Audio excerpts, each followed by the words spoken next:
ওই মা, কি খাচ্ছ গো? ভাত তো খাওয়া হয়ে গেছে। আমি এই আমরা খেতে তো বসে কখন খেয়ে নিয়েছি। দেখুন কটার সময় খাচ্ছে বন্ধুরা, দেখুন কটা বাজে, এত রাত হয়ে গেছে এখন বসেছে। আজকের দুপুরবেলা ভিডিও দিতে পারিনি, ওই জন্য বন্ধুদের এখন দেখিয়ে দিলাম। কি আছে বলে দাও। এখানে আছে মাছের তেল, বেগুন দিয়ে আলু দিয়ে ভাজা, আর এখানে আছে চিংড়ি মাছের ভর্তা, মানে চিংড়ি মাছ ইয়ে করেছি, শিলে বাটা হয়েছে ধনে পাতা দিয়ে। ধনে পাতাটা ওটা ভিডিও করছিলাম, করতে করতে রেখে দিয়েছি। আর এখানে আছে শুক্তো, শুক্তো? কাজ অনুষ্ঠান বাড়ি যেরকম শুক্তো করে সেই শুক্তো করেছি দুধ দিয়ে।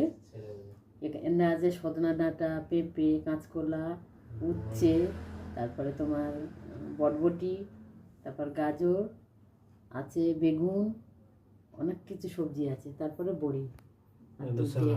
আর এই স্যালাড আছে,